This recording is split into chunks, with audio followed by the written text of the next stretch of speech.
So I've got this in stock A-style mandolin about to finish up.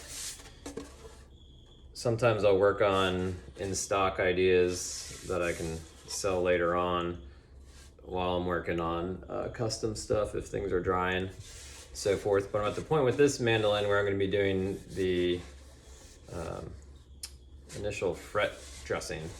So first thing to note is it's a flat fingerboard, so no radius or anything, totally flat. And I have the truss rod. It's a two-way adjustable truss rod, and it's in neutral. Little thing I do to help me keep track of where the truss rod is I just put a little dash with a permanent marker, just so I know about how much I've turned it in either direction or when it's in neutral. Since it's a flat fingerboard, I use these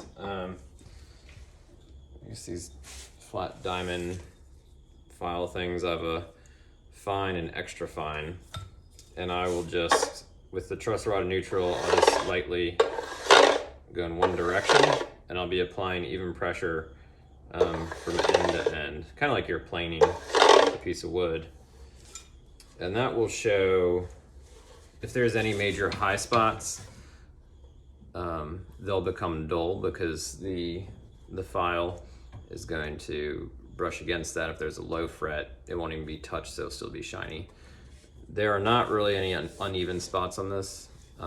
If you've done a good job in, saying, the foundation of the neck, the fingerboard, the fret slots, and laid a good foundation for the frets to go into, you know, there shouldn't be a whole lot of fret dressing need to be done, but it's still good to just make sure.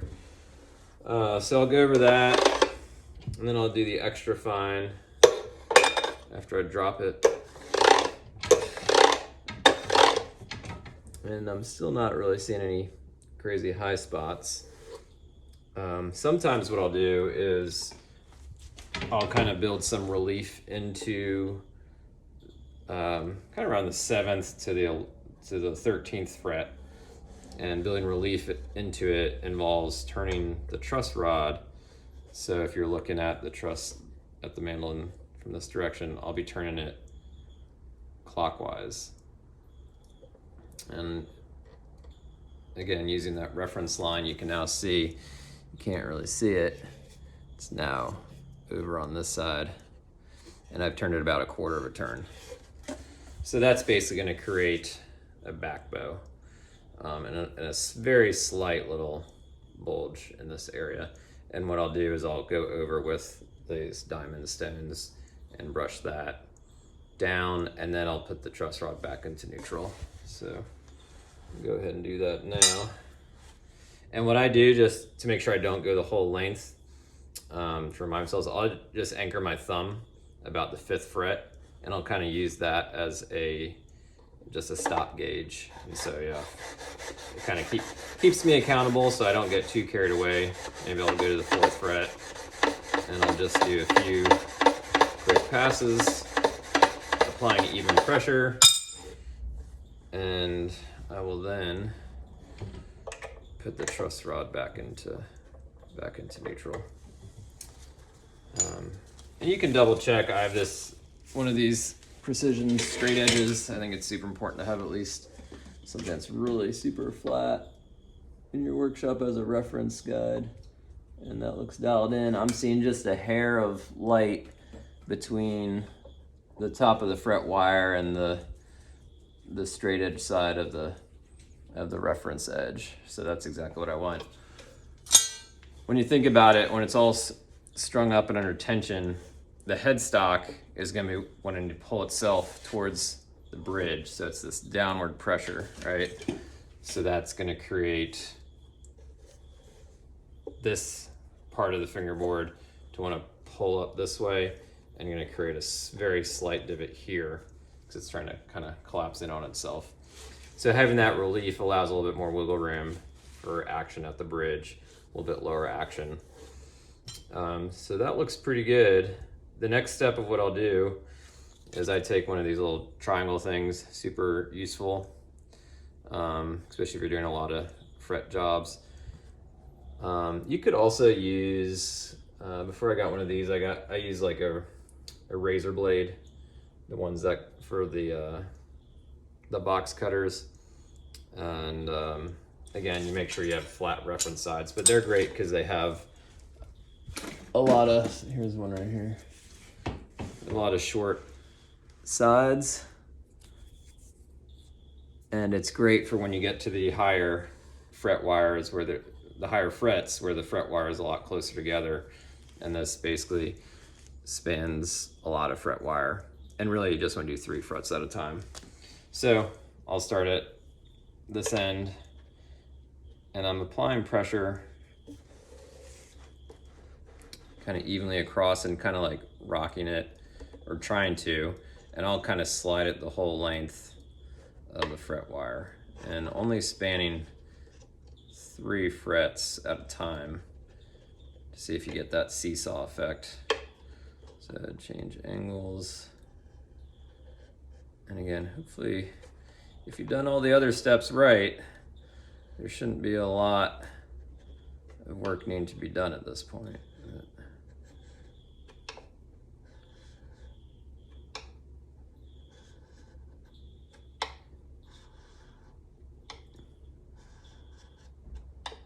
So far, so good. Unless I just jinxed myself up. There we go. All right, you hear that? And you can kind of see a little bit of rocking. So what I'll do, that means the 11th fret is barely high. So I'll take a permanent marker and I'll just kind of put a little dash on that fret wire. And you can see, I don't do the whole fret wire because the only high spot was kind of where the G and D string would be. And so what I will then do, I have these fret guards, they're okay, but more times than not I kind of just reach for tape, and I guess I can do this for now. And then what I do is I have some 220 grit sandpaper and I'll just kind of keep folding it in on itself, and it becomes a pretty firm but flexible roll. And it's, to me, it works really well as I can kind of put a bend in it. You know, if I really want to focus on one part of the fret wire, not the whole fret wire, and I'll just kind of go at it. Because with fret wire, it's pretty narrow. There's not a whole lot of real estate to file down, so hopefully the fret wire is seated in appropriately enough, and then you just have to take a little bit off.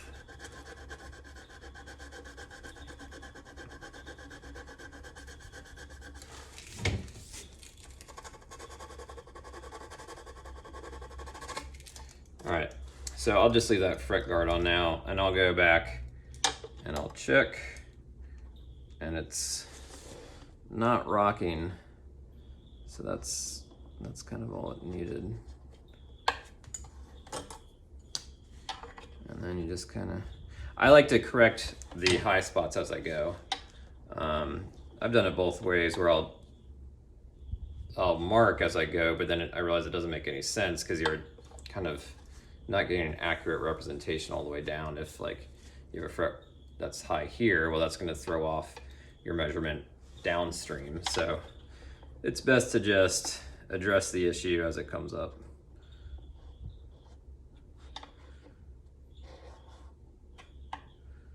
Like most things in life, I guess.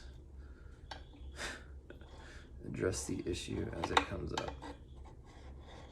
See, as you can see, you know, the higher frets, you know, the shortest length of this triangle, you know, it's starting to span 4 frets, which is fine. It'll still tell you any high spots, but I don't like it as much as, see, it's still telling me. There you go. So it looks like 15th fret. It's high on the A and G. So let's say the fret wire is high enough and I run out of the crown on the fret wire. Well, obviously that was a horrible job seating the fret. So you're gonna wanna remove the fret wire, clean out that fret slot, and just put a whole new piece of fret wire in. Because basically you're not gonna have any real fret wire to work with if you're working that low, and the customer's gonna come back like very quickly because they've worn through all the fret wire. Maybe not so much up here on like the G course around the 15th fret, but still you want to fix all the issues, have everything dialed in. So I'm going to use this razor blade and kind of press down on some of these lower frets.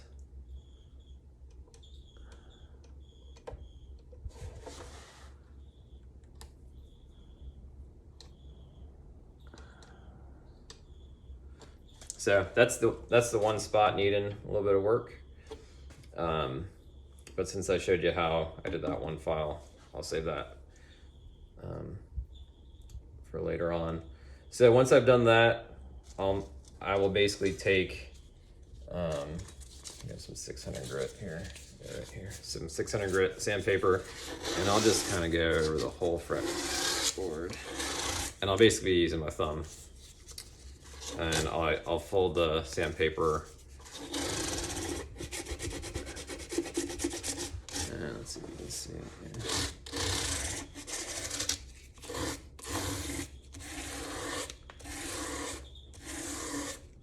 Try to do even strokes.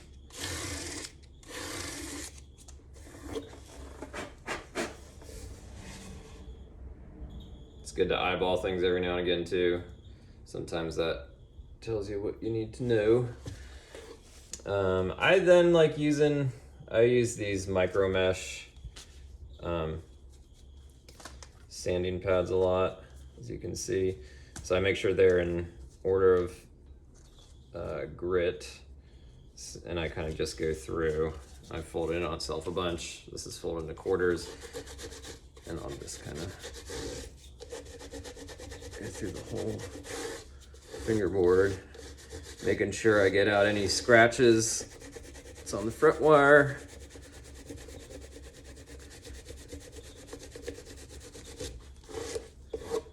And let's say there's some scratches. What I'll do then is, I'll just hold this little scratch guard thing, and I'll just focus in on that one until the scratches are gone. And if the scratches are really deep, then you just go back and grit to, let's say, 600 or 220 or whatever. So I'll do that all the way through the whole course of the micro mesh paper. So in this case, it's 8,000. And so just to trend it out a little more, once I've gone through all those grits, what I'll then do is I go over the fingerboard with some of just that lemon oil and wax, and I'll kind of let that sit for a few minutes and then wipe it off. And then what I'll do is I have the classic rounding file for the edges, and that, if you're unaware, it has this kind of rounded beveled side, and that's the part that goes against the fingerboard. And then the wider sides of the file have the actual filing material. And then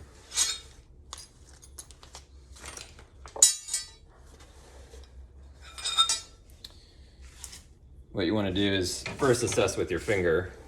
Sometimes I'll even close my eyes, because I feel like sensory wise it's going to tell me more if my eyes are closed and I'm kind of feeling okay, what does it actually feel like on both sides of the fret wire. Kind of depriving one of your senses will kind of make one of your other senses rise up to the challenge a little more. So I find that super useful. Just close your eyes sometimes and use your hands. So it feels pretty even as far as the overall bevel, but I still want to go over each corner. So I always do one side, work my way down. I just feel like it's more efficient that way. We're always striving to be efficient. Now what I'm doing with this hand is I use my index finger as kind of like a safety stop. So especially around this part of the body, you don't want to just by accident slip and then gouge, you know, a deep hole into the soundboard, which has happened many times. So I'll just kind of block my finger here and then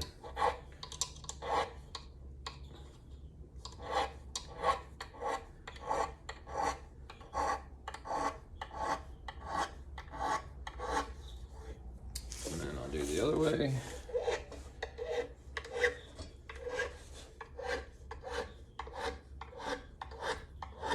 I'm kind of doing just this down and kind of a rounding motion.